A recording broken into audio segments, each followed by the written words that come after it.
3년 정도 된 것 같은데, 제가 그 바울을 전공한 신학 교수들과 함께 지금 터키 지역이죠. 터키 지역 또 이 소아시아 7교회를 중심으로 해서 바울이 선교여행을 다녔던 그 발자취를 따라서 함께 여행을 했었습니다.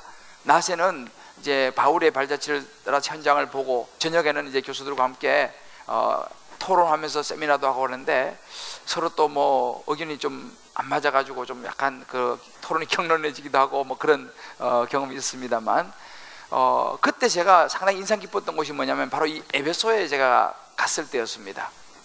여러분, 에베소의 그 당시 이제 이 중앙통이죠. 중앙통 그 끝에 보면은 바울이 3년 가까이 복음을 가르쳤던 두란노 서원이 있습니다. 이 두란노 서원이 굉장히 건물만 봐도 지금 굉장히 웅장한 큰 그 두란노 서원이었는데요. 이 두란노 서원을 보고도 놀랬지만, 사실은 그 바로 옆에 있는 그 여러 가지 그 집터들이 남아 있었는데, 거기가 어디냐면 사창가였습니다. 사창가인데, 오늘 여기 화면에 보면요, 이 발표시가 나오냐, 발표시. 이게 뭐냐 물어보니까 우리 그 가이드 하신 분이 그러더라고요. 그 당시, 요즘은 뭐 어디 클럽 같은 데 가려면 신분증 내잖아요, 몇 살 어려 보이면. 그런데 그 당시에는 그런 거 없이 발 크기로 그걸 했다는 거예요. 발이 이 정도 크면 성인, 이렇게 해서 발 크기로 해가지고 들여보내고 했던 뭐 그런 것이라고 하여튼 설명을 했는데, 얼마나 근거가 있는지 모르겠습니다만, 그러니까 놀란 게 뭐냐면, 바울이 복음을 전하고 가르치고 하는 그 바로 두란노 서원, 공부가 됐겠습니까? 예쁜 여자 왔다 갔다 하니까. 그래서 하여튼, 근데 그 두란노 서원 바로 옆에 그 엄청난 이 번화한 그런 그 사장가가 있었다는 것이 제가 좀 놀랐습니다. 그런데 거기 조금 멀리 떨어지지 않은 곳에 오늘 여기 본문에 나오는 가이오와 아리스다고가 이제 붙잡혀간 원형극장이 거기 있었습니다. 여러분, 우리가 지금 나누고 있는 이 성경은요, 그저 막연한 무슨 뭐 지어낸 이야기가 아니고 현재 역사적인 사건 현장에 우리는 지금 이야기를 하고 있는 것입니다. 여러분 보십시오. 제가 조금 전에 설명했던 이것이 에베소의 당시의 시대적인 배경이요, 환경이었습니다. 바울의 가슴에 새겨졌던 꿈은 너무나 좋은 것이었습니다. 예수 그리스도의 복음을 전하고자 하는 이 꿈은 너무너무 좋은 것이었지만, 그러나 그 꿈은 꿈이고 현실은 현실이었다는 것이죠.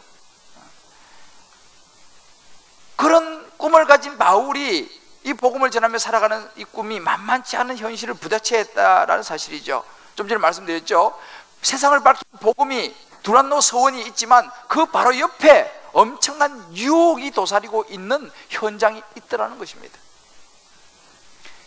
빛이 비칠 때에 어둠이 방해를 한다는 거예요. 오히려 좋은 빛이 비치지 못하도록 방해를 하고, 생명을 살린 복음이 전해지지 못하도록 방해를 하는 역사들이 있더라는 것입니다. 그것도 치열하게 말이죠. 그래서 이 바울신학을 연구하는 그 김효근 교수는 그런 이야기를 하더라고요. 복음은 어둠의 세력들을 무장 해제하는 힘이기에 그들의 반발과 대적은 필연적이다.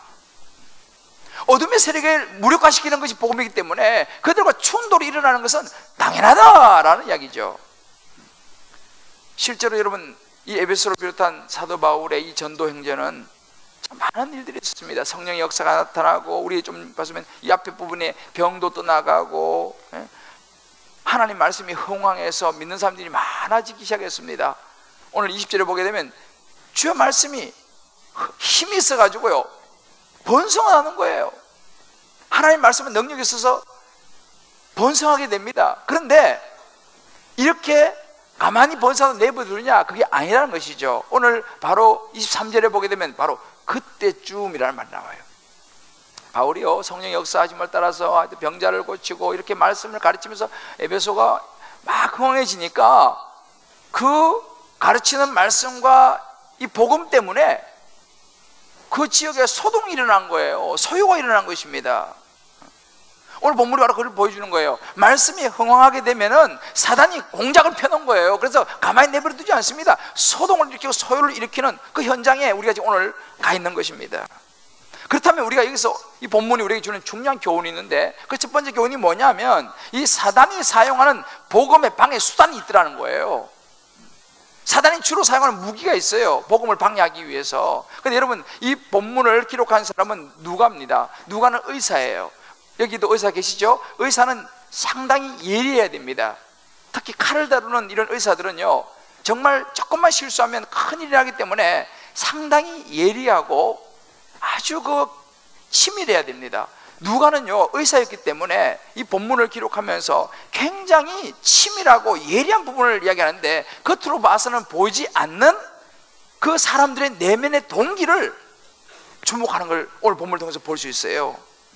바로 뭐냐? 사단이 사용하는 복음의 방해 수단이 뭐냐를 아주 예리한 눈으로 파헤치면서 말하는 것이 뭐냐? 우리 안에 있는 이기심을 지적하고 있습니다. 그냥 봐서는 잘 모르죠. 그러면 어떻게 우리 안에 이기심이 복음을 방해하는 수단이 되느냐? 사단이 사용하냐?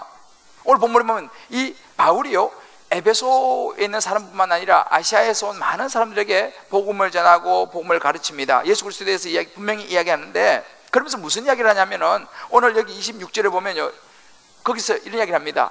여러분들 상당히 논리적입니다. 이 의사이기 때문에 사람들에게 말하는 거예요. 여러분들, 사람이 손으로 만든 이것이, 예를 들어서 이 사람이 손으로 만든 이런 컵이 이걸 신이라고 여러분들 말할 수 있습니까? 아주 논리적으로 분명하게 단도직입 이야기하는 거예요. 여러분들이 지금 만든 사람이 만든 것이 어떻게 신이 될 수 있습니까? 근데 그 말을 들은 사람들이 동의가 갑니까, 안 갑니까? 상식적으로 동의가 가죠. 사람이 만드는 걸 보는데 그게 어떻게 사람이 만든 게 신이 되느냐라는 것이죠. 근데 그 당시에 그 동네에 이 데메드리오라고 하는 사람이 있었어요. 이 사람은 뭐냐면, 당시 거기가 이제 에베소의 큰 신전이 아데미 신전인데, 이 아데미 여신상을 은으로 만들어 가지고 파는 사람이었습니다. 그것도 직공들, 그 밑에 있는 많은 사람들을 들여가지고 일을 시키고, 우리 말하면 공장이죠. 그런 신상을 만들어내고, 우리도 왜 관광지 가면은 이런 그런 거 기념품에 가서 만들어 팔잖아요. 그런 것처럼 그 아데미 여신상도 만들고 또 아데미 신전 모형도 만들어 갖고 그걸 파는 사람이었어요. 그런데 그래서 그걸 팔아가지고, 특히 그 당시에는 에베소는 5월달 되면요, 이 아데미 신 축제를 합니다. 축제하면 이 아데미 신을 보기 위해서 많은 사람들이 몰려와요. 몰려오는데, 몰려와갖고 그거 사는 거예요. 축제에 참여하고 신상을 사고. 그러니까 제법 그 돈벌이가 잘 됐던가 봐요. 유복하게 살았다 그럽니다. 부유하게 살았어요. 그런데 문제가 뭐냐면, 이 바울이라는 사람이 나타나가지고 복음을 전하는 거예요. 여러분, 손으로 만든 그것이 어떻게 그 신이 됩니까? 라고 이야기하기 시작하니까 사람들이 그 말 맞잖아요. 그러니까 한 명, 두 명씩 안 사기 시작하는 거예요. 또 이게 신상을. 그러니까 안 사기 시작하니까 매출이 떨어질 거 아니겠습니까? 매출이 떨어지니까 돈이 안 벌리는 거예요. 데메드리오가 여기서 경제적인 여러 가지 타격을 받게 됩니다. 그런데 이 데메드리오는 아주 노련한 사람이었어요. 바울과 바울이 일행에 대한 감정이 아주 안 좋겠죠. 왜냐하면 장사가 안 되니까, 이 사람들 때문에. 그런데 그냥 막물관으로 하면은 안 되니까 아주 노련하게 말을 딱 27절로 보면 바꿔요. 뭐라고 말하냐면, 거기 지금 자기 직공들하고 또 자기하고 장사를 비슷한 장사하는 사람 여러 사람이 있지 않습니까? 그 사람들을 막 선동해가지고 말하는 거예요. 지금 이 바울과 이 사람들 때문에 우리의 이 직업이 지금 자칫하면 천하게 여기지게 생겼습니다. 또 이 아데미 신전이 무시당하게 됐습니다. 명예가 실추되게 됐습니다. 아니, 더구나 이 우리가 섬기는 이 아데미 여신의 위엄이 지금 땅바닥에 떨어질 이런 위험에 처해 있습니다. 우리 이거 가만히 두고 볼 수 있습니까? 라고 이제 사람들이 선동을 하는 거예요. 그랬더니만은 거기 있는 사람들이 그 말을 듣고, 그 장사 같이 하는 분들도 자기들도 그러니까 맞단 말이지. 우리의 위대한 아데미 신을 누가 모욕하느냐 막 이래 들고 일어나가지고 소요가 일어나는 것입니다. 그래가지고 이 바울과 같이 있던 이 사람들을 잡아다가 끌고 가는 거예요. 근데 실제로 보면요, 거기에 소요에 참여했던 사람들이 재밌는 것이 32절을 보면 사람들이 막 거기 막 이제 막 따라가는데, 어떤 사람은 이런 말 하고 어떤 사람은 저런 말 하는데, 보니까 대부분이 태반이나 자기들이 어찌해서 모였는지를 알지 못하더라는 거예요. 지금 막 소요를 일으켜가지고 그 데메드리오하고 주동자 몇 명이 막 우샤우샤 하니까 막 바울 일행 2명 붙잡아가지고 막 원형극장 안으로 데리고 가고 막 아주 소란이 일어나는데 몇몇 주동자들은 그렇지만 나머지 대부분의 사람들은 그냥 군중 심리 때문에 모르고 그냥 몰려가더라 라는 것을 오늘 우리 본문이 우리 이야기해 주고 있습니다. 근데 여기서요, 누가가요 참 얼마나 예리한지 그 복음을 방해하는 데메드리오의 속마음을 딱 지적하는 거예요. 이 데메드리오가 왜 이렇게 복음을 방해하냐는 거죠. 어떤 근본적인 교리도 아니고 어떤 윤리적인 문제도 아니고 데메드리오의 속마음은 경제적인 것이었다는 거예요. 쉽게 말하면 돈벌이가 안 되기 때문에 자기가 손해를 보니까 이득이 돼야 돼. 이득이 안 되니까 이거를 교묘하게 아데미 신의를 끌어들여서 종교적인 관점으로 사람들을 다 이렇게 부추기는 그 부분을 예리하게 누가가 오늘 이 본문을 통해서 우리에게 보여주고 있는 것입니다. 솔직히 손해보기 싫다는 것이죠. 도움이 안 된다는 것이죠. 그런데 그냥 하자니 그렇고 종교를 이용해서 말이죠. 그걸 통해서 아주 그 안에 있는 이기적인 본성, 이것을 이용하는 사단의 모습을 우리에게 보여주고 있습니다. 이 부분에 대해서 유명한 강해자 맥칼라렌은 이렇게 묘사합니다. 종교적인 열심이라는 고상한 동기와 사적 이익이라는 저급한 동기의 교묘한 혼합은 매우 흔하다. 우리가 항상 우리 스스로를 살피지 않는다면 그것은 언제든지 우리를 속일 수 있다, 이렇게 말합니다. 예수 믿는 사람인 우리도 우리 스스로가 잘 우리 자신을 살피지 않으면요, 우리도 그처럼 데메드리오처럼 될 수 있다라는 것을 아주 예리하게 맥클라렌은 지적하고 있습니다. 제가 이 본문을 가만히 이렇게 이제 묵상하다가 옛날 생각이 나더라고요. 여기 아마 요즘은 이제 대학가에서 별로 데모를 안 하는 것 같아요. 근데 제가 학교 다닐 때만 해도 대학 때 데모를 들어 했어요. 아마 여기 지금 한 4학년 후반이나 5학년 이상은 다 데모를 경험한 세대죠. 별로 없으신 모양이네. 근데 여러분 보세요. 데모를 언제 합니까? 하여튼 저는 학교 다닐 때 데모를 들어 했어요. 근데 가만히 보면 데모를 언제 하나 가만히 보면요, 데모가 거의가 시험 기간에 일어납니다. 이게 근데 평소에 하면 동참을 잘 안 해. 그런데 시험 기간 때 되면 데모를 해요. 그러면 솔직히 뭐 데모가 거의 오르니 이거보다는 우리 마음에 솔직히 어떤 마음이 있습니까? 당장 시험 보려니까 힘들잖아. 학점이 어떻게 됐든 간에 하여튼 일단은 보이콧하고 그래가지고 실구머니 그냥 아이고 그냥 막 시험도 치기 전에 그냥 뒤에 가서 앉아가지고 뭐 박수 치고 뭐 안 해보신 모양이네. 그렇더라는 거예요. 내가 보니까. 여러분 직장 다니신 분들 가끔씩 파업하는 그런 회사 있잖아요. 여러분 파업을 언제 하는가 가만히 보세요. 휴가 기간 피합니다. 휴가가 끝나고 난다든지 이럴 때 이제 파업을 하는 거예요. 무슨 이야기입니까? 다 나름대로의 자기의 생각이 다 있는 거예요. 우리가 이 말씀을 잘 우리가 적용을 해보세요. 왜 오늘날 교회들이 많은데 불구하고 점점 예수 믿는 사람이 줄어들까요? 왜 복음이 세상으로 전해지지 않겠습니까? 교회는 많은데 기독교 인구가 왜 점점 줄어들고 있겠습니까? 여러 가지 요점은 분명해서 뭐냐? 사단이 방해하는 거예요. 그래서 복음을 전하는 거, 교회들이 복음에 앞장서 이런 것을 자꾸만 여러 가지 상황을 통해 가지고 자꾸만 교회가 위축되게 만들고 복음 전하는 것을 두렵게 만들고 주저앉게 만들고 그래서 그냥 아유 그냥 편안하게 그냥 신앙생활 하지라고 생각하게 만들어 버린다는 거예요. 이게 바로 사단의 방해 작전이라는 것입니다. 그래서 점점 복음이 점점 갈수록 안전해집니다. 여러분 우리가 이 교회가요 사실은 약간 말하자면 교회의 사명은 예수 믿게 만들고 세를 주는 것이 교회의 사명인데 왜 그러면 교회가 교회의 사명을 다하지 못하느냐라는 것이죠. 왜 자꾸 주저하게 되느냐라는 것입니다. 교회가요 여러분들 보면은 어느 시점을 가다가 보면 이게 여러분들이 아마 이 개척교회나 이런 교회들을 쭉 많이 봐오신 신앙생활 좀 경험하신 분들은 아마 여러분 보셨을 거예요. 교회들이요 어느 시점이 되면은 한계를 뛰어넘지 못해요. 그리고 이 교회가 앞으로 나가지를 못합니다. 때로는 교회가 어느 시점에 시험에 들어버려요. 실제로 보면요, 제가 이제 저도 개척을 했습니다만, 개척교회를 쭉 이렇게 동료들이랑 이렇게 보면요, 처음에 막 개척해서 한 50명 재밌게 해요. 그러다 막 70명 정도도 가요.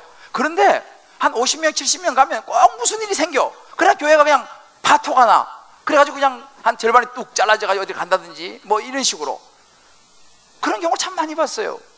아니면 또 한 100명 정도 수준에서 또 그런 일이 생기다든지, 아니면 뭐 200명, 300명 정도 수준에서 또 꼭 무슨 일이 생겨. 그래가지고 또 교회에서 막 이렇게 돼가지고 또 상처받고. 그러면 교회가 이게 그걸 넘어서지는 못하는 거예요. 근데 그걸 이제 넘어서는 교회들은 이제 앞으로 가는 겁니다. 그러면 작은 교회만 그러냐? 그렇지 않습니다. 지금 여러분들 몇천 명 되는, 때로 몇만 명 되는 교회도요, 이상하게 무슨 일이 생겨갖고 교회가 여러 가지 시험에 들고 이렇게 하면서 복음의 힘을 잃어버린 것을 우리는 볼 수 있어요. 여러분 왜 그랬습니까?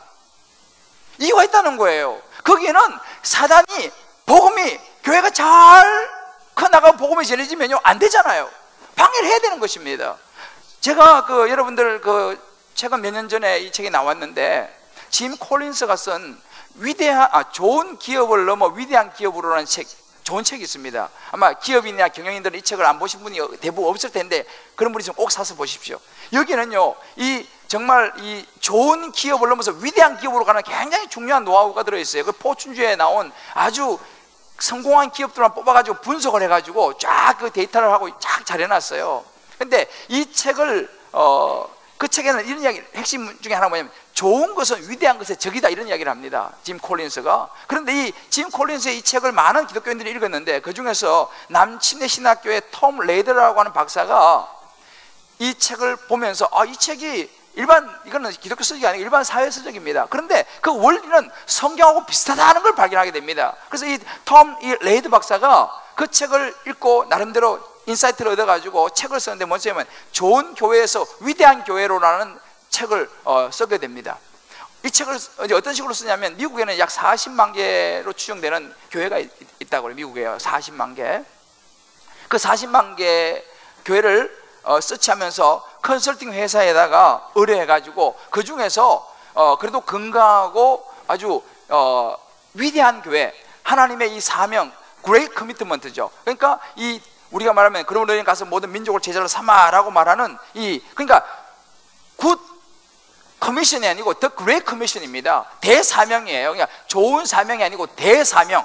그리고 마태복음 22장에도 나옵니다만, 하나님 사랑과 이웃 사랑, 이걸 갖다가 굿 커맨드먼트라고 하지 않고 더 그레이티스트 커맨드먼트라고 성경이 말합니다. 그러니까 좋은 명령이 아니고 큰 대명령, 성경이 말하고 있어요. 그런데 오늘날 많은 교회들이 굿에 머물고 있는 이런 모습을 지적하면서, 이제 그 수천 개의 교회를 분석하고 리서치해가지고 그 통계를 내면서 어떤 그 결론을 내냐면, 왜 미국에 있는 수많은 교회들이 건강하고 위대한 교회로 가지 못하고 중간에 침체되고 정체되고 오히려 쇠락하고 있는가를 분석을 했어요. 그러면서 그 수천 개 교회를 연구해 보면서 내린 결론은 뭐냐면, 그런 정체 내지는 쇠퇴, 아니면 그런 어려워지는 그런 교회를 보니까 그 교회들은 내가 좋아하는 교회에 머물고 싶어 하던 경향이 있더라라는 것입니다. 그런 교회 성도들을 보니까 내가 좋아하는, 우리가 좋아하는 그런 교회에 머물고 싶어 하더라는 거예요. 그래서 이 그리스도가, 그 사람들도 예수를 안 믿는 거예요. 그리스도가 유일한 구원자라고 믿지만, 그러나 그 자기가 믿는 예수 그리스도를 믿지 않는 다른 사람들에게 나누려고 하는 마음이 없거나 그럴 능력이 없더라라는 거예요. 반대로 건강하고 위대한 대사명을 감당하는 교회를 보니까, 앞으로 계속 뻗어나가는 교회를 보니까, 그 교회의 성도들을 만나서 이야기를 해보니까 그 가슴에 열정이 있더라는 것입니다. 무슨 열정이냐?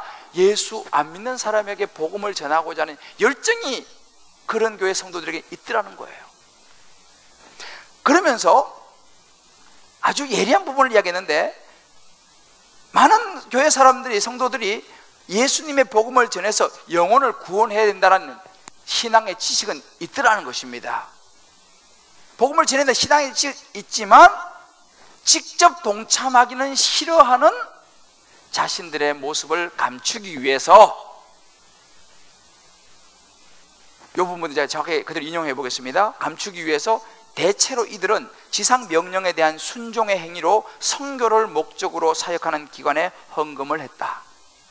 그들은 그리스도의 이름으로 전도하기 위해 먼 곳에 사는 다른 나라 사람들에게 기부하는 것을 즐거워했다. 근데요, 이렇게 말합니다. 그러나 그들은 현재처럼 편안하게 교회 생활을 하고 싶어 했으며 그런 분위기가 흐트러지는 것을 원하지 않았다. 교회의 목적이 복음 전파라고 말하지만 새로운 사람들이 들어오면 불편해했다. 서로 아는 사람들끼리만 모여서 그들은 좋은 교회를 만들기를 원했다 라고 정확하게 지적을 하고 있었습니다. 이런 교회는 하나님의 대사명을 따라 위대한 교회로 못 가더라는 거예요. 그리고 그저 자기들끼리 좋은 교회로 머물다 보니까 그런 교회는 정체 내지는 점차 나이가 들고 쇠퇴져 버리더라는 것입니다. 우리가 말하는 아유 요 정도만 됐습니다, 이 정도만 우리가 딱 좋은 숫자 아닙니까? 라고 말하더라는 거예요. 교회, 그럼 그런 교회를 연구해 보니까 그 교회의 비전과 사명이 없느냐? 있더라는 거예요. 분명히 복음을 전해야 된다라는, 우리처럼 제자되어 세상을 변화시키는 생명 공동체 이런 비전이 있고 붙여놨다는 것입니다. 근데 그러면 어떻게 했냐? 그런 교회를 보니까 성도들이 그냥 그런 문구가 옛날부터 제자리에 있었어. 항상 주님 사랑의 교회 가면 왼쪽에는 제자되어 세상을 변화시키는 생명 공동체, 그거 맨날 붙어 있어 라고 생각하지, 그냥 그거 붙어 있다고 생각하지, 그거에 대해서 내가 정말 제자가 되고 세상을 변화시키는 생명 공동체가 되겠다라는 생각을 안 하더라는 것입니다. 그냥 그거 하나 붙어 있는 것이지 라고만 생각하지, 믿지 않는 사람들이 오고 싶은 교회를 만들어야겠다고 생각하고 행동하는 사람들이 없더라는 거예요. 그런 교회를 보니까요. 왜 없을까요? 관심을 가지게 되면 피곤해지기 때문에.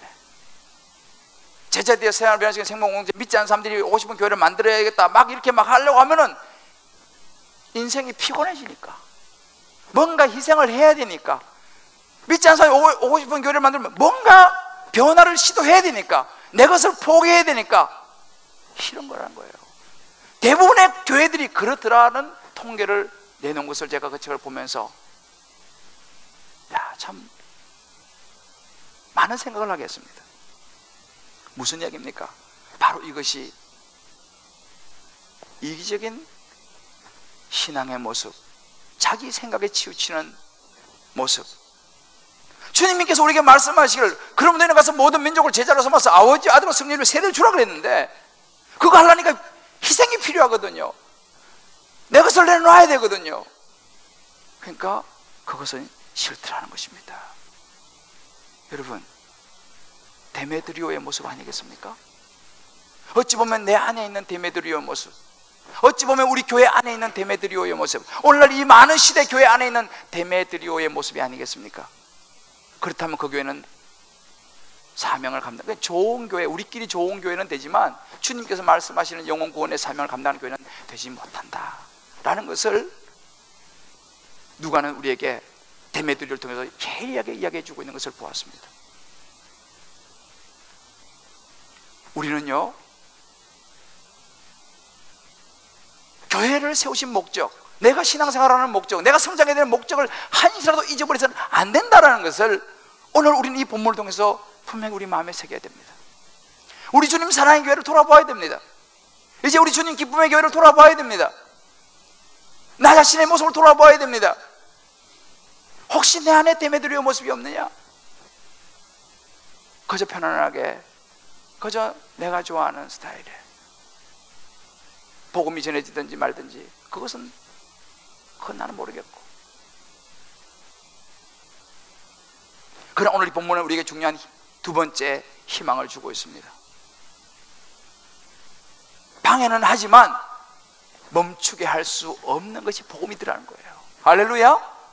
방해는 해요. 이렇게 저렇게 방해는 하지만 결국은 이 복음을 멈추게 할 수는 없더라는 것입니다. 왜요? 하나님이 개입하시다라는 것입니다. 오늘 이 말씀 보게 되면요, 이렇게 소동이나 2시간이나 고함 지르는 거예요. 우리의 아데미 여신이요, 하면서 막 과음을 찍고 소동을 벌입니다. 근데 그때 하나님이 한 사람을 개입시키죠. 물론 그 사람은 예수 믿는 사람이 아니었어요. 그러나 하나님은 그렇게 안 믿는 사람도 사용하십니다. 서기장이라는 이 한 사람, 당시 그 시행정을 책임지고 있는 우리말 시장 정도 되는 사람을 등장을 시켜가지고 이 사람이 사람들을 소요를 진정을 시키는 거예요. 뭐라고 말합니까? 여러분들이 지금 하는 게 상당히 감정적입니다. 위험한 것입니다. 정확한 근거도 지금 없는 거 가지고 여러분 지금 하고 있고 정식 법 절차를 지금 어기고 이 사람들 지금 붙잡아다가 지금 이렇게 소요를 벌이는 것입니다 라고 이 서기장이 나서가지고 오히려 변론을 하는 거예요. 그 이야기를 듣고 사람들이 어떻게 합니까? 저렇게 딱 말하니까 그 말이 맞거든요. 결론적으로 41절 보면 이에 그 모임이 흩어지게 아니라 결국은 그런 모임들 흩어지게 돼 있어요. 여러분 이것이 진리의 힘입니다. 복음이 방해를 받지만요, 복음은요 결국은 하나님의 개입하심으로 승리하는 줄 믿으시길 바랍니다. 복음은 승리하게 돼 있어요. 그리고 그렇게 뭐 소요를 일으키고 이런 사람들은요 결국 나중에 다 흩어지게 돼 있어요. 힘이 없어요. 왜? 진리가 능력이요, 예수 그리스도의 복음이 능력이기 때문에 믿으시길 바랍니다. 이걸 정확하게 보여주는 거예요. 여기서 우리가 배울 수 있는 중요한 한 가지가 있어요. 사단이가요 이렇게 저렇게 복음을 방해해서 교회를 스탑하게 만들고 주저앉게 만들고 많은 성도들이 복음 전하는 것을 두려워하게 만들고 스탑하게 만들고 자기만 생각하게 만들고 사단이 많이 방해하지만 우리는요 하나님의 개입하심을 기억하면서 포기하거나 멈춰서는 안 된다는 사실이에요. 복음을 전하는 것을, 좋은 위대한 교회로 가는 것을, 하나님 보시기에 성숙한 그리스도인이 되는 것을 포기하거나 멈추지 말아야 한다는 사실입니다. 왜요? 하나님이 멈추지 않으시니까. 할렐루야. 그러면 우리가 어떻게 하면 멈추지 않고 끊임없이 포기하지 않고 이 복음을 들고 나갈 수 있느냐? 그 힘이 어디서 나오느냐? 어디서 나옵니까? 바울의 행적을 통해서 우리는 볼 수 있어요. 바울의 그 꿈에서 나온 그런 모습을 통해서 알 수 있어요. 바로 말씀과 기도입니다. 복음을 멈출 수 없다는 거예요. 말씀과 기도를 통해서 힘을 얻어야 돼요. 그래야지만 이 복음을 포기하지 않을 수 있어요. 끝까지 복음을 지켜낼 수 있어요. 저는 요즘 가면 갈수록 너무너무 목표가 분명해졌어요. 주님 사랑의 교회, 주님 기쁨의 교회 목표가 너무너무 가면 갈수록 분명해졌어요. 제 인생에 가야 할 방향이 너무 분명해졌어요. 기도원에서 가서 기도하면요 너무너무 클리어해져요. 왜? 하나님 말씀을 통해 계속 말씀하시니까. 여러분 우리 내일 새벽부터 10번째 여리고 기도 행진을 시작합니다. 여리고 기도 행진을 왜 합니까? 1년에 한 번씩 하는 행사인가요? 그렇지 않습니다. 사단의 이런 여러 가지 방해들, 내 마음속에 있는 여러 가지 주님의 자녀로 살아가려고 하는 이것을 방해하는 모든 사단의 괴계들, 이 모든 것을 어떻게 해야 됩니까? 돌파해야죠. 물리쳐야죠. 잘라버려야죠. 던져버려야죠. 어떻게 해요? 말씀과 기도요. 그래서 우리 여리고 기도 행진을 하는 것입니다. 저는요 여리고 기도 행진을 생각할 때마다 얼마나 감사한지 몰라요. 하나님께서 우리 주님 사랑의 교회에 주신 특별한 선물인 줄 믿으시기 바랍니다. 제가 알기로는 한국의 어떤 교회도 이렇게 새벽에 나와서 여리고를 도는 교회가 아직 나는 발견을 못했어요. 우리 교회가 개척하면서부터 주님 주신 너무 큰 축복인데, 저는 지난주에 기도원 가서 기도하는데요 제 마음에 큰 은혜가 있었어요. 이번 여리고 기도 행진에 하나님께서 크게 역사하실 것이다. 할렐루야. 그런 믿음이 저에게 왔어요. 어떻게 하지 이게 아니고 이번에 또 어떤 역사가 나타날 것 같다는 그런 기대감이 있습니다. 특별히 이번에 제가 기도하면서 인생 다니엘과 함께 승리하기 이 주제를 잡았는데요, 이건 그냥 잡은 게 아니고 몇 달 전에 제가 기도원에서 기도하면서 하나님께서 저에게 다니엘서를 말씀을 주셨어요. 그러면서 지금 우리가 살고 있는 이 시대가 다니엘의 그 바벨론 포로 시대와 거의 같다는 것입니다. 오히려 더 힘들다는 거예요. 우리 지금 우리 자녀들이요 그런 시대에 살고 있습니다. 다니엘이 이제 내일 새벽부터 우리 보겠습니다만은 우리 자녀들이요 정말 유혹이 많은 시대에 우리가 살고 있어요. 세속적인 시대, 사회에 지금 살아가고 있어요. 우리 자녀들이요, 우리 젊은이들이요, 우리 청년들이요, 우리 장년들, 저와 여러분이요, 우리 노년들이요 그런 시대에 살아가고 있어요. 바빌론 같은 그런 시대에 살아가고 있어요. 그럼 어떻게 됩니까? 승리해야죠. 승리는 뭘 왜? 모델을 봐야죠. 좋은 모델을 봐야 됩니다. 그 좋은 모델이 누굽니까? 다니엘이 우리에게 좋은 모델을 보여주고 있어요. 이번 이 여리고 기도 행진을 통해서 저는요, 기도하면서 무슨 마음을 주냐면, 이번엔 젊은이들, 우리 아이들, 다음 세대 아이들이 이번 이 여리고 기도 행진을 통해서 하나님의 살아계심을 경험하게 하여 주옵소서. 그런 기도가 제 안에 나왔어요. 그러면서 제가 이번에 어떻게 하냐면, 이번에는요, 이 여리고 기도 행진의 다음 세대를 앞장서올 겁니다. 이제 기수단이, 지금까지 우리 작년이지만 이번에는 우리 중학생들이 기수단이 될 거예요. 고등학생들이 기수단이 될 거예요. 우리 중학교 소년부가 기수단이 될 거예요. 그래가지고 이 아이들이요, 여리고 행진에 앞장서가 깃발 들고 나가는 것입니다. 왜? 그들이 그런 기도 행진을 통해서 살아계신 하나님을 경험하게 되기를 주의 이름으로 축복합니다. 이 시대 이길 수 있는 힘이 뭐예요? 살아계신 하나님을 만나야 되는 것입니다. 저도 목사이기에 앞서서 두 자녀의 아버지입니다. 저는요, 우리 아이들에게 제 마음의 소원이 있다면 이 여리고를 통해서 그들이 가슴 깊은 곳에 하나님의 기도의 능력을 심어주기를 원합니다. 왜요? 저는 알아요. 걔네들이 이 험악한 시대를 이겨낼 수 있는 유일한 힘은요, 그들 마음속에 새겨진 예수 그리스도의 복음이요, 기도의 능력이라는 걸 저는 압니다. 요즘 여러분 알다시피 도시 애들은요, 영적인 영성이 새겨질 게 없어요. 영적인 야성이 생길 게 없어요. 엎드지면 코다대를 지각하는 거야.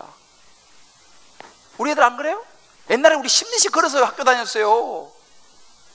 안 그러셨나?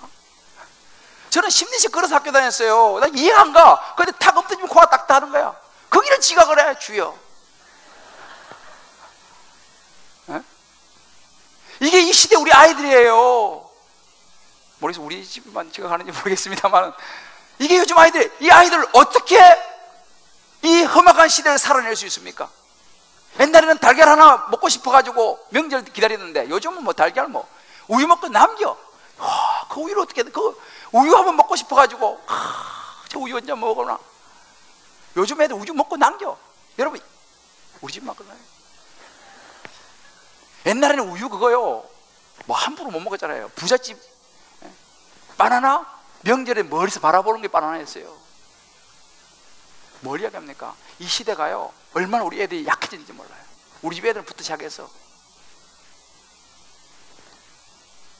여러분, 여리고 기도 행진은요, 형식이 아니에요. 행사가 아니에요.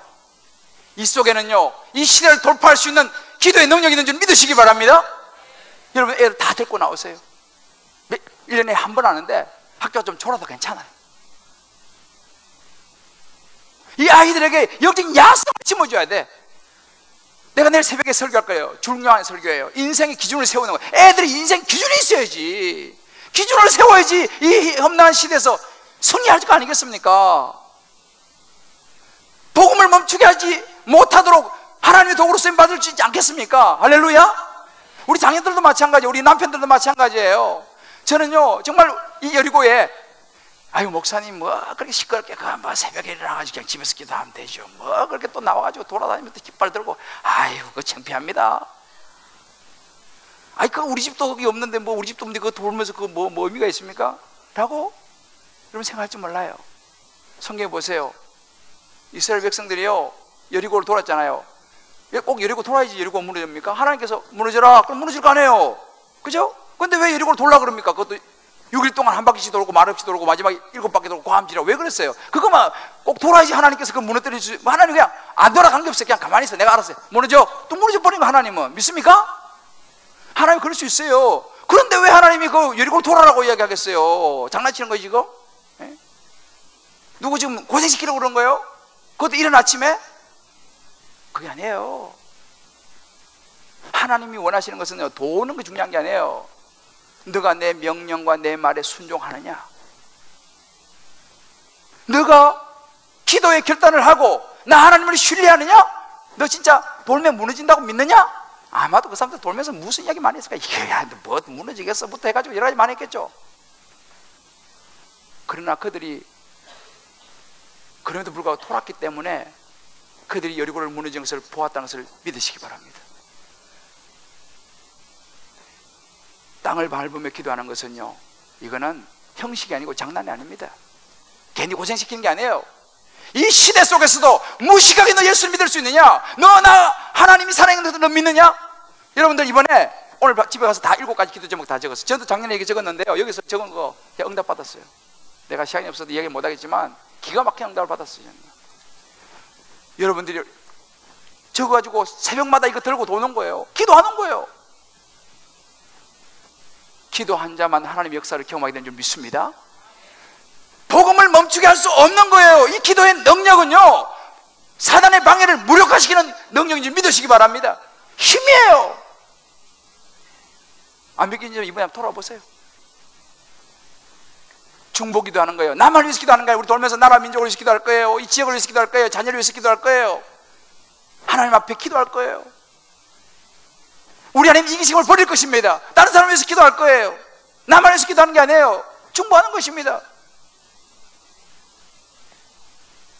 이것이 돌파 능력이에요. 교회 이름을 우리가 왜 바꿉니까, 여러분들? 주님 사랑하는 게 좋은 이름이잖아요. 사랑 얼마나 좋아요. 왜 우리가 주님 기쁨의 교회 왜 바꿉니까? 힘들게. 지금 할 일이 굉장히 많아요. 이름 바꾸려고 해보니까. 왜 바꿉니까? 왜 우리가 오이코스를 작정해서 기도합니까? 그저 좋은 교회에 머물고 싶은 게 아니라 하나님께서 말씀하신 대사명, 위대한 교회로 나아가는 것을 우리는 원하기 때문입니다. 할렐루야. 저는요, 이제 주님 기쁨의 교회가 우리만의 리그가 아니고 하나님의 기쁨이 되는 교회가 되기를 원합니다. 여러분, 이 기쁨이 굉장히 중요한 의미가 있어요. 이 기쁨은요, 이 구약과 신약에 제가 다 서치를 했어요. 구약에는 이 원래 카라라는 말은 헬라어인데, 구약을 셉투아진트라고 그래가지고 헬라어로 번역한 성경에 보게 되면요, 카라라는 단어가 나오는데 하나님과의 관계에서 오는 영적인 기쁨, 구원의 기쁨, 이거예요. 그래서 구약에서 기쁨의 의미는요, 카라의 의미는요, 여기 10편 116편에 나와요. 여호와께서 우리를 위하여 큰 일을 행하셨으니 우리는 기쁘도다. 그게 바로 원어본 카라 이렇게 나와요. 하나님의 구원을 인하여 기뻐하는 거예요. 하나님과 관계 속에서 오는 영적인 기쁨, 이게 카라, 이게 기쁨의 의미입니다. 우리 교회 주님 기쁨의 교회, 이 기쁨의 의미예요. 이게 신약에 오게 되면요, 이 신약에서 이 카라라는 단어가 어떻게 되면 하나님의 기쁨인 구원의 복음으로 이것이 표현되어집니다. 구원의 복음이에요. 그래서 우리가 마태복음 2장 10절을 보게 되면요, 그 동방 박사들이 예수님 태어날 때 별 보고 찾아가잖아요. 박사들이 보면 그들이 별을 보고 매우 크게 기뻐하더라고. 단어가 카라라는 단어를 쓰고 있어요. 누가복음 2장 10절에도 마찬가지예요. 목자들이 이제 보고 오잖아요. 천사들이 목자에게 말한 거예요. 무서워하지 말라. 보라, 내가 그 온 백성에 위해 큰 기쁨의 좋은 소식을 너에게 전하라. 이 기쁨이라는 단어가 카라라는 단어예요. 누가복음 15장 7절에 보면요, 예수님께서 잃어버린 양의 비유를 해요. 그러면서 내가 너에게 이르노니 한 마리 잃어버린 양 이와 같이 죄인 한 사람이 회개하면 한 데서 회개할 것이 없는 의인 99이라고 말미암아 기뻐하는 것보다 더 아니라, 여기서 카라라는 똑같은 단어를 씁니다. 하나님의 기쁨이에요. 사도행전 8장에 보면 빌립이요, 사마리아로 내려가서 복음을 전하잖아요. 그래서 표적이 일어나고 능력이 나타나고 안전병이 일어나고 하잖아요. 그때 그 성에 큰 기쁨이 있더라. 이 기쁨 카라예요. 다 똑같은 단어입니다. 주님 기쁨의 교회라는 이 기쁨은요, 복음이에요. 주님 복음의 교회라는 의미예요. 사실은요, 이 기쁨은요, 하나님이 기뻐하시는 거예요. 왜? 복음이 전하이제 큰 기쁨의 좋은 소식, 이 기쁨이 카라, 동일한 단어라니까요. 그래서 사실은요, 오늘 우리 변희룡 자매 세례 받았잖아요. 하나님이 기뻐하시는 거예요. 그게 바로 주님 기쁨의 교회예요. 할렐루야. 제가요, 이게 시간이 없어서 나중에 말씀드릴 거예요. 이 기쁨이라는 단어를 받으면서 제가 얼마나 감격했는지 몰라요, 기도원에서. 그래서 사실 나는 이거 찍었거든요. 근데 혹시 1등 못할까 봐 기도 많이 했어요. 근데 다시 그 1등을 했어. 할렐루야. 하나님은 저를 사랑하십니다. 나는 그거 찍어놓고 사실 내가 기도 했는데 많이 나왔잖아요. 근데 기도 3등 하면 어떻게 해도 1등 했어. 그래서 주님 기쁨이 되게 된 거예요. 사실 그게 굉장히 의미가 있어요. 나중에 좀 설명해 드릴게요. 왜 우리가 이 교회 이름을 바꾸면서까지도 이렇게 우리가 좀 피곤하고 이런 일을 왜 합니까? 이제는 사랑해서 하나님의 복음을 더 구체적으로 기억하면서 주님 기쁨의 교회로 가는 것입니다. 할렐루야. 이제는 주님 사명을 감당하는 위대한 교회로 가는 것입니다. 사랑하는 성도 여러분, 저는 이제 우리 교회 이름 속에서도 복음을 이야기하기 원해요. 저는 앞으로 복음 이야기하다가 죽을 거예요. 저는 앞으로 성도들이 오든 안 오든 관계없어요. 나는 예수님 복음 전할 거예요. 나는 예수 믿게 하는데 내 모든 목회 인생을 걸었어요. 저는요. 그거 싫어가지고 뭐 맨날 목사님 뭐 예수님 이야기 복음 이야기 그러신 분들은 어쩔 수 없어요. 포기하세요. 나는 이미 작정을 했어요. 난 앞으로 예수님 전할 겁니다. 예수님 전하고 세례 줄 거예요. 그것을 위해서 어떤 것도 난 포기할 마음이 준비가 되어 있어요. 이 시대의 복음, 예수 그리스도 믿고 세례 받아야지.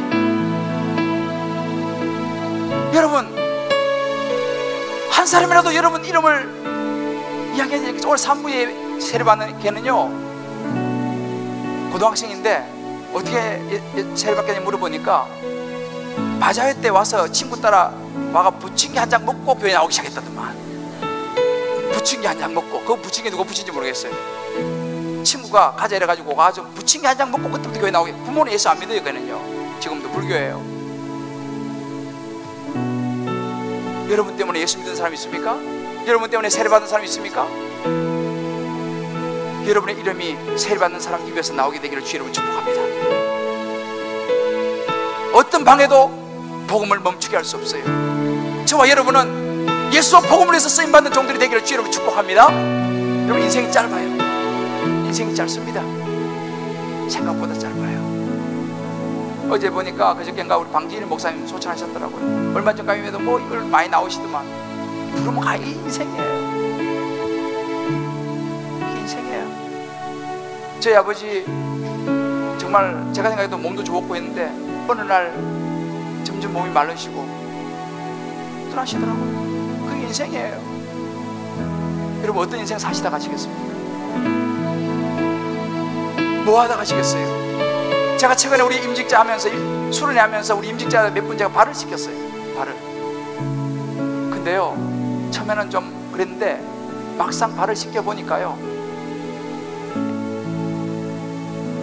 그 발이 얼마나 귀한 발인지 자꾸 내 성에 다 올라오는 거예요. 그 발들을 보면서 이 발이 주님 사랑의 교회에 와서 얼마나 충성한 발인가, 복음을 위해서 교회를 세우기 위해서 얼마나 충성된 쫓아다니는 발인가, 그 생각이 내 마음에 다 올라오는 거야. 가슴이 울컥했어요.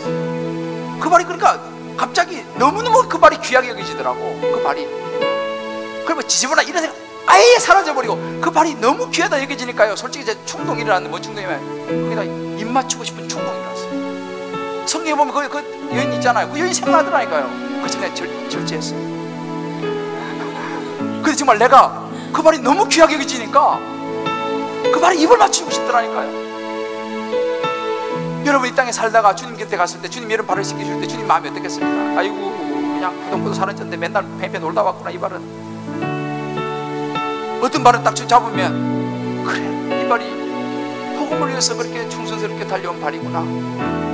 주님 마음이 얼마나 울컥하겠어요. 여러분 어떤 발 되고 싶습니까? 어떻게 살아가고 싶습니까?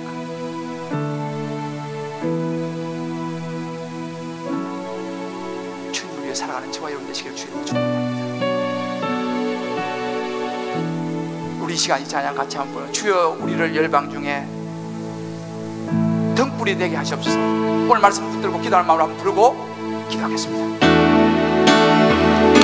주여 우리를 열방 중에 작은 등불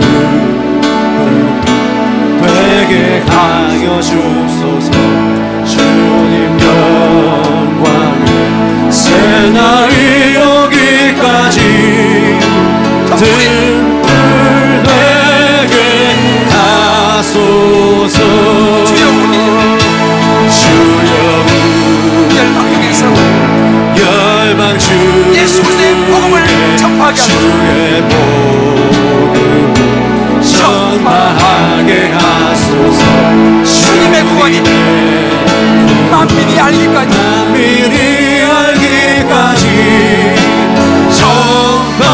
전파하게 하소서. 주여 열방 중에 주여 우리를 열방 중 하나님 백성 삼아주시옵소서. 하나님 백성 삼아주시옵소서. 주님의 나라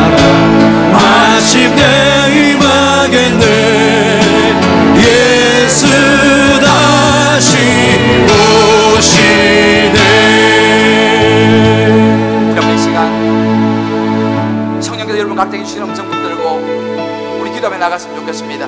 어떤 인생 살아갈 것이냐? 내가 복음의 방해 앞에 멈출 것이냐, 주저앉을 것이냐, 아니면 기도로 돌파해 나갈 것이냐, 우리 자녀를 어떻게 키워낼 것이냐, 복음으로 키워낼 것이냐, 내 생각으로 키울 것이냐. 우리 성령 주시는 음성 붙들과 함께 결단하며 같이 한번 기도 나가겠습니다. 기도합니다. 오 하나님 역사하시옵소서. 주의 말씀하시는 제가 말씀하시옵소서. 오 하나님 역사하시옵소서. 오 하나님 역사하시옵소서. 오 하나님 역사하시옵소서. 오 하나님 역사하시옵소서. 주의 하나님 아버지, 오 하나님 역사의 원하시옵소서. 오 하나님 역사의 원하시옵소서. 오 하나님 역사의 원하시옵소서. 오 하나님 아버지, 하나님 예수님을 하나님 아버지 역사의 원하옵소서. 새날이 오기까지 주의 하나님 아버지, 주의 아버지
녹슬지 않고 달아 없어지는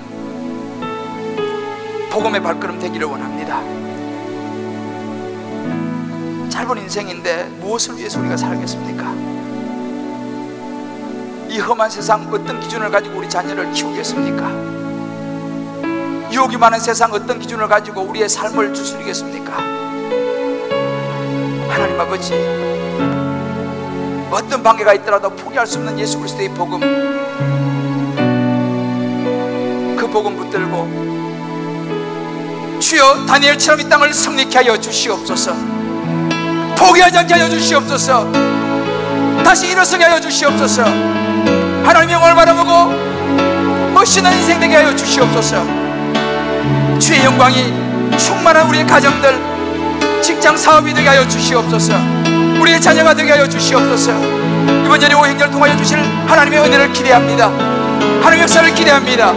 주여 기름 부어 주시옵소서. 역사하여 주시옵소서. 예수님 이름으로 기도합니다. 아멘. 우리 시간 다 자리에 일어나시면서 옆에 보고 이렇게 인사합시다. 복음은 멈출 수 없습니다. 복음은 멈출 수 없습니다. 할렐루야. 우리 옆에 사는 손잡고 이렇게 한번 합시다. 우리 내일 새벽에 여리고에서 만납시다. 저를 기다리게 하지 마세요. 우리가 저를 기다리게 하지 마세요. 할렐루야. 여러분 내일 여리고 문 앞에서 만납시다. 은혜집 우리 좀 좁기 때문에 다 들어갈 수 있을지 모르겠지만 지난번에 한 500명 우리가 왔어요.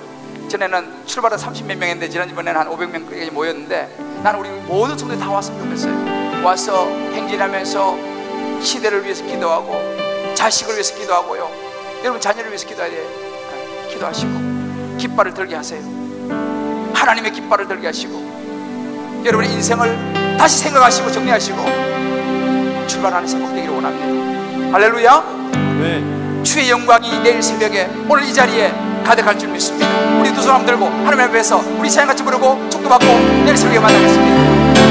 주의 영광 이곳에 가득해 우린 선해 주님과 함께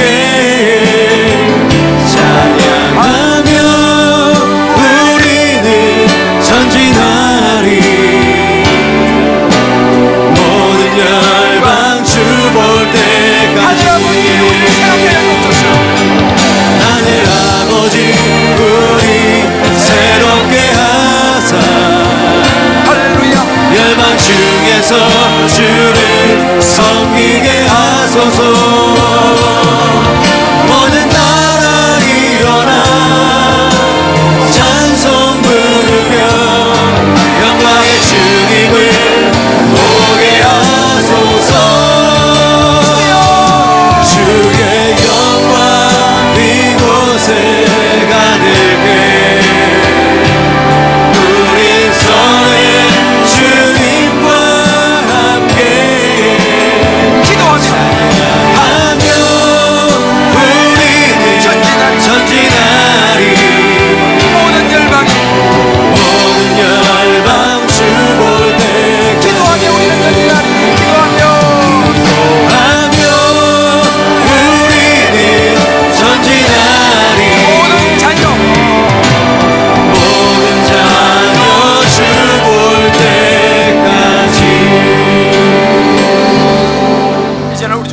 크신 은혜와 우리 하나님 무한한 사랑하심과 성령 역사하심이 어떤 방해도 멈출 수 없었던 바울의 꿈처럼 어떤 세상의 유혹에도 멈출 수 없는 거룩한 하나님의 자녀로서의 길을, 포기할 수 없는 하나님의 자녀로서의 길을 가슴에 담고 기도로 돌파하리라.